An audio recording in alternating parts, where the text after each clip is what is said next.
Hello, everyone, and welcome back to another edition of Luxury Insider for Yachting International Radio. I'm your host, Sarah Colbon, and this week I'd love to introduce you to Marie Soliman from the award-winning interior design company Bergman. Welcome, Marie. Hello, Sarah, and thank you so much for having me today. How are you? Really, really well, thank you. Really well. How's everything been going for you? How's the business? It's like a new learning curve. Absolutely. I think when everything started like 8 or 9 weeks ago, we almost lived in denial. We were still hitting the gym, doing our fitness program, not trying to say like, oh, it's not serious or anything. But then it was serious. So we, of course, it was very challenging at the beginning because it's a new way of life.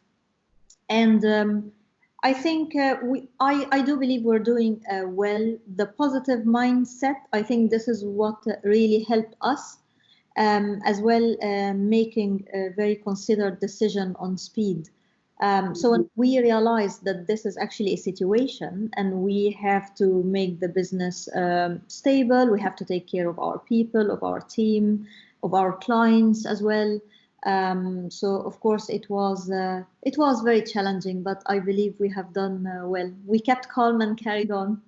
Yeah, so I think so many people have said to me the same, very similar thing is we've just got to keep calm, we've got to carry on, it's business as usual, but we've also got to realise what's happening around us. So, but no, I'm really excited to find out a bit more about you guys and how it all started. How did you personally start in the world of design?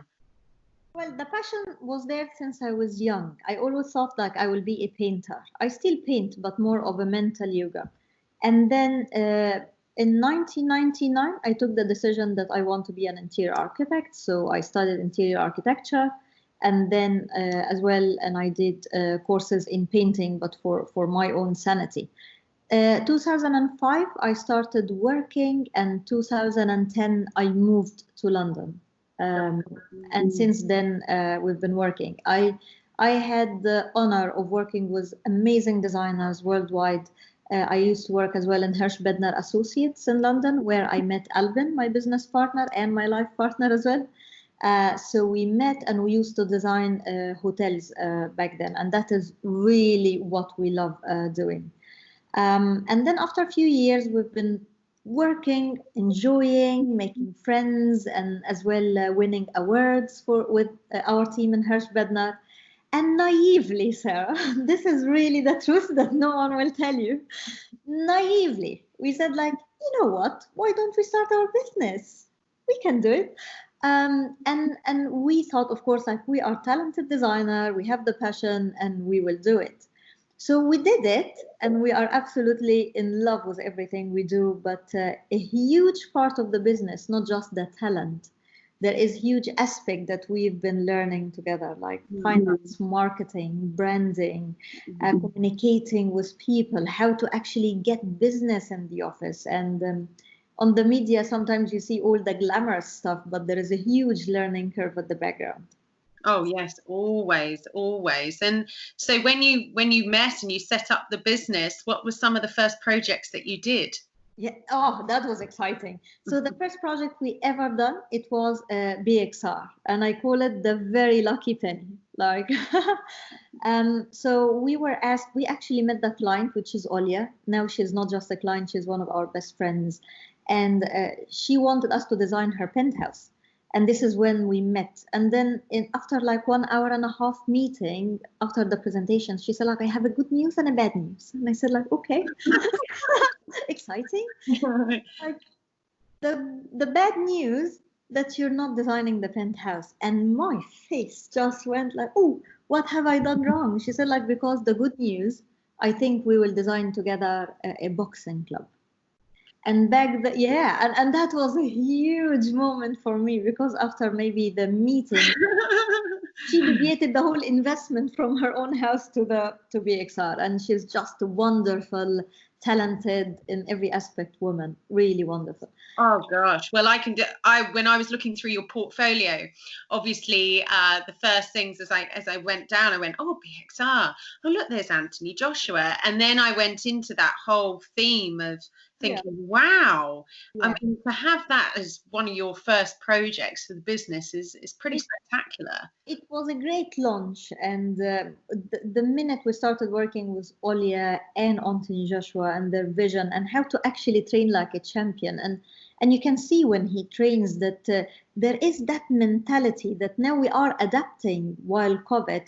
It's just the mental strength that regardless what you're going through, you are a champion and you will punch again and you will come stronger. And that was a huge learning curve for us, that design is not just to design a pretty gym. It's about functionality. It's about the awakening of the body, mind, and soul. And it's been a fantastic first project. We have done with them as well BXR in Canary Wharf, which is the second BXR.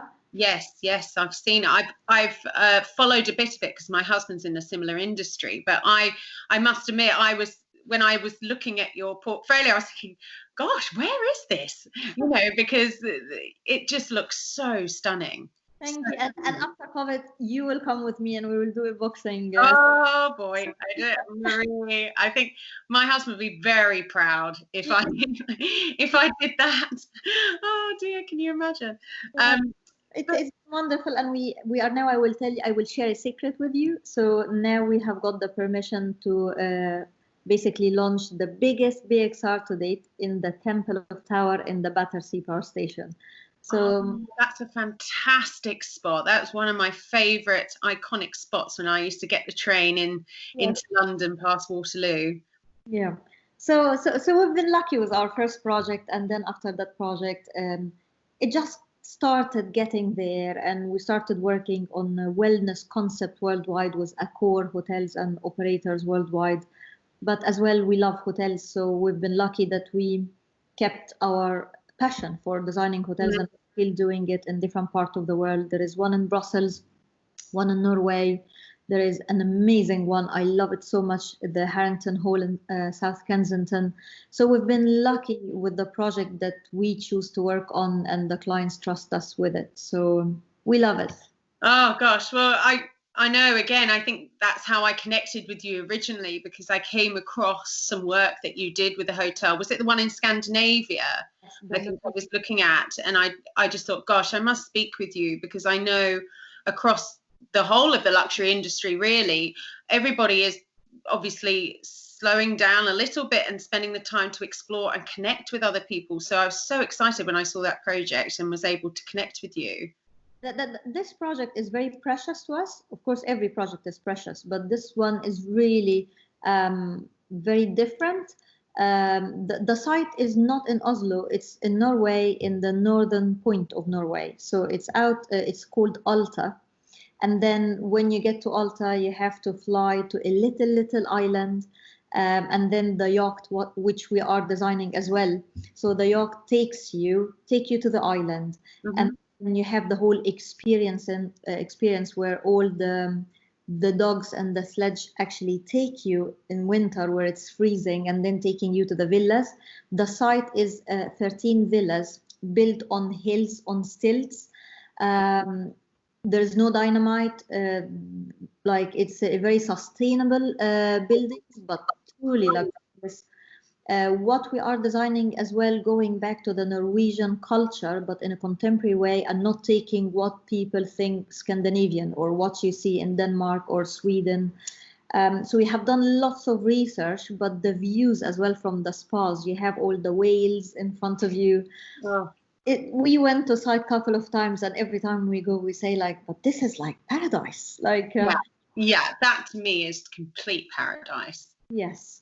It's truly unique. The northern light at night as well, it's something spectacular. So you have a proper adventure in that island, proper sanctuary. So we're very happy and very honored to be a part of it. Oh, well, it was just such a beautiful image, and I just thought, wow, where is this? Yeah. When can I go? You know, so no, it was really is stunning. Thank you. Can I ask, since obviously you and your partner had started Bergman, what have been some of the proudest moments since you started, really? Many moments. Like one of the moments, actually, it was 10 days ago when we were approached by Sleeper magazine for them to take the first coverage of the Norwegian project. Yeah. And for me and him as well, the Sleeper event was always like, if you are in the hotel industry, you would know, like every single designer on this planet in the hotel industry always look up to the other designers and the awards and the evenings that we have with them. And it's been always like a dream, like, oh my God, look at those legends in this magazine and the awards. And when we were contacted for the first coverage with them, you feel like part of you, like, yes. So that was really a good moment. Second moment, it was when we met Anthony Joshua in real life, because we are fans, but when we get to meet him and work with him and see him in action and what he believes in, that was one of the very proud moments as well. Yeah, I bet. Gosh, honestly, it's one of those things, isn't it, that when you're asked those types of questions, you look back and we'll probably finish this interview and you'll probably think about another 20 more, Marie, of your proudest moments. But I suppose in the whole industry and in your sector, are you seeing many changes since obviously we're now having to adapt our lifestyles, but in your business sector, are you seeing many changes? Huge change. When the whole thing happened,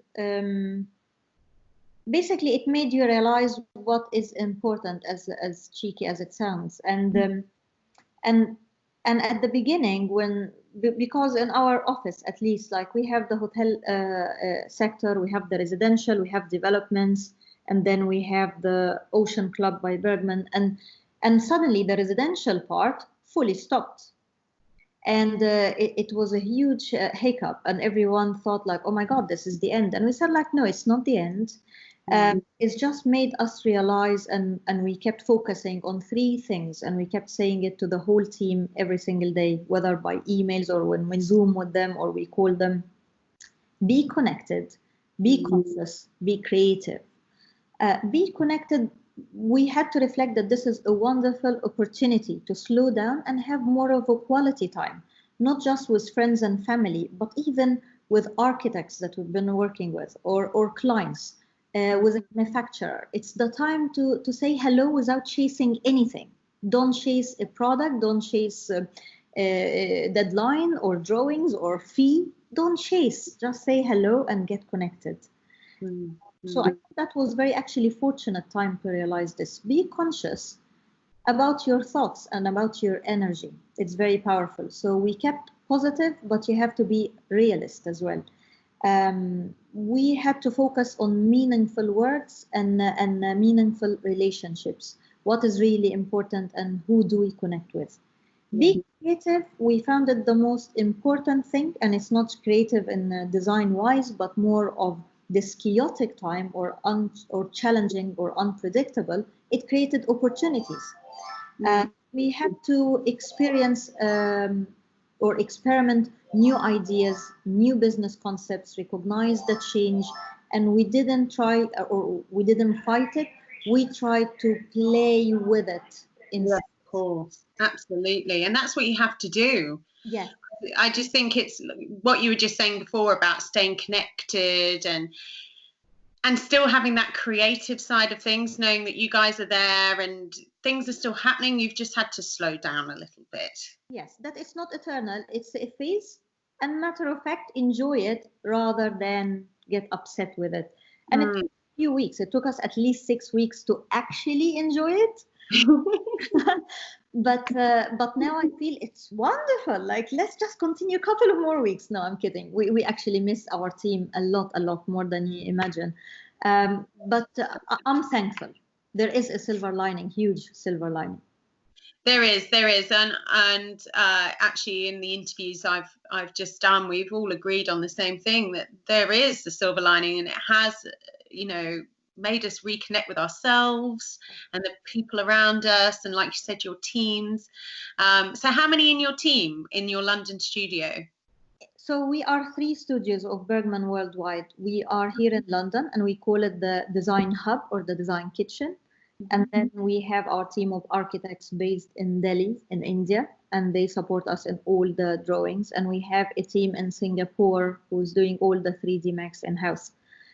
In the London team here in London, we are 9 of us. And then every one of us has their own team based in Delhi and Singapore. So we are 32 worldwide. And we have found this amazing concept work in every good aspect in life. First of all, we are running 24/7. We are supporting other teams. We get maximum capacity without having too many in the office because we want to be bespoke enough to give a bespoke tailored service, but we want to be big enough to take all the hotels and projects on board. So somehow we feel that this way of working around the globe, it actually helps a lot as well with the time difference because we have projects in the Middle East, in Far East. So that helps a lot with deadlines, managing the deadlines. Yeah, absolutely. And so you mentioned to us before, obviously, that you've got the exciting new projects coming up, but what else can you tell us about some more projects that you're currently involved in or we're going to see from Bergman in the future? There is lots happening. So we have an amazing restaurant, Argentinian restaurant that we are designing in Middle East. And it's top design, like really quirky, really nice. The amount of detailing and love and passion and culture we're bringing to the heart of Middle East. We have the BXR in Battersea coming next year. But as well, we have a huge surprise coming soon. I'm not sure if I can actually speak about it. You're always welcome to, Marie. You're always welcome to, but we won't force you, so don't worry. Yeah, but it's a lovely, lovely project in Battersea Power Station as well. And I think that is one of my own personal ever biggest dream in life. This project, we have pitched once for it 10 years ago. And that was before Bergman time at all. And then it went on hold, so no one won it back then.